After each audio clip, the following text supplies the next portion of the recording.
Hello and welcome back to more Keep Smiling Adventures, and it's time for some more bikepacking tips that maybe, just maybe, you have never heard of before. And if you have heard of them before, well, I'm sorry, just enjoy the scenery, I guess. These are not your drink water or check your tyre pressure kind of tips. These are the ones you hopefully haven't thought of, the ones that might make you think, why didn't I know that? Either way, let's get into it.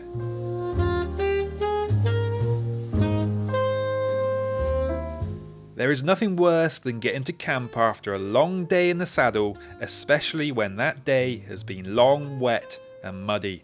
Them character building days, you know the ones. Dry bags are great. They keep everything inside clean and, you guessed it, dry. But hear me out. Stick all your gear in a dry bag and then put that dry bag inside another dry bag. Yes, double bag it. Better safe than sorry. The outer dry bag takes all the abuse, the mud, the spray being thrown on the ground while you get the tent set up.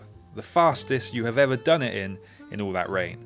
The inner dry bag stays lovely and clean. So when you do get to camp, instead of individually unpacking everything while trying to keep it dry, you can just pull out the clean inner dry bag, chuck it straight into the tent, zip the door up and sort through everything in the dry comfort of your own little home for the night. It makes managing gear so much easier, especially when you are setting up camp in the rain and morale is already running low.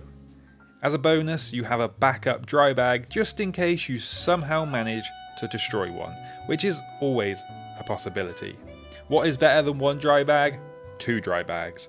It also means that if you have been on a long trip and have not quite managed to do that quick stream wash you promised yourself 3 days ago, you can keep them wet, dirty socks and smelly clothes separate from your clean gear. Wet, miserable and smelly future you will be grateful. Double bag it.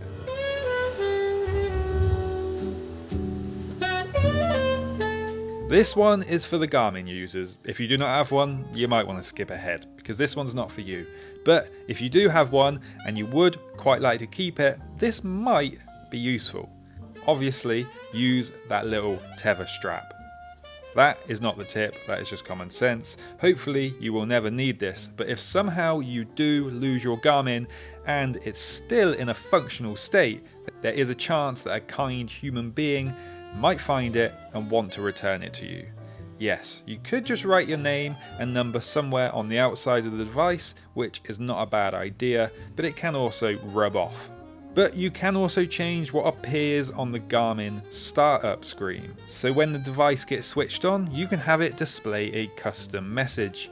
You could use it to tell people to subscribe if you like, but a slightly more useful message would be your name and phone number, so someone can hopefully reunite you with your beloved cycling computer. Now, I am not 100% sure you can do this with every Garmin, and I'm not sure if the process is exactly the same on all models, but it should be very similar.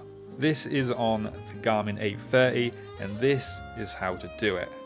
You will need a computer for this, but it's really simple and fast. First, plug the Garmin into your computer and let it go through its usual cycle until it enters the data transfer mode.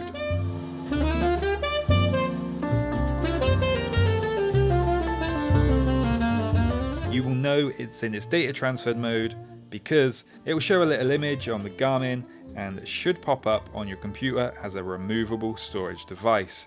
Then click through on the Garmin folder, scroll down until you see a .txt file called startup.txt. Open that up and then here is where you can edit what the startup message displays. Simply type whatever you like here. You can also adjust the time the message is displayed for on the line before. By default it's 3 seconds, which is long enough to be waiting. Once you are happy, you can either save it or just cross out of it and it should ask if you want to save it. Then just disconnect the Garmin from the computer and restart the device, and now you will see the new message. While you're in here doing this, you could also just add a little text file to your recent activities with all your information that you want it to be returned to. a dress or whatever you feel comfortable with.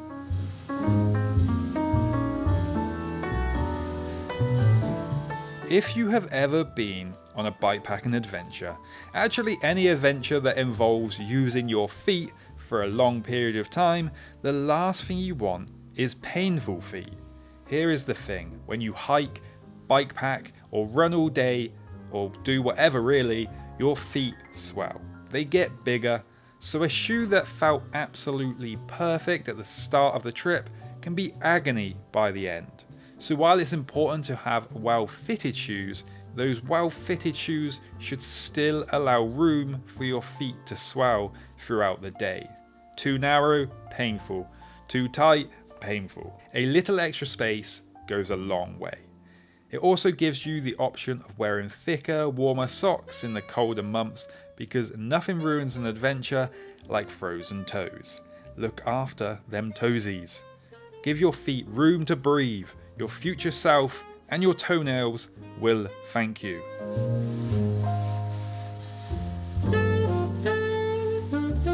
This one is similar to the shoes.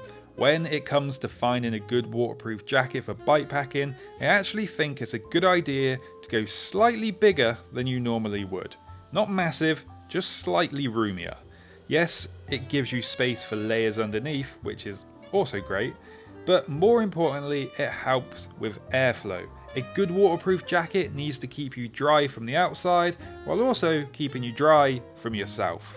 That is easy when you are standing still, not working up a sweat. It becomes much harder when you are grinding up a climb, fully loaded and questioning your life choices. Waterproof tech is always improving. Breathable membranes, pit zips, fancy fabrics. But you still will not beat good natural airflow.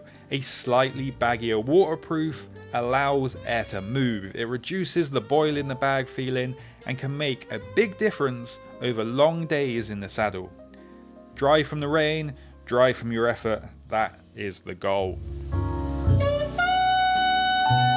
Some possibly lesser known bikepacking tips for your upcoming adventures. Will you now start dry bagging everything you own? If you have any other tips, serious or slightly ridiculous, drop them in the comments below and share them with the community. Hope you enjoyed this one. Until next time, keep smiling, and as always, enjoy the adventure.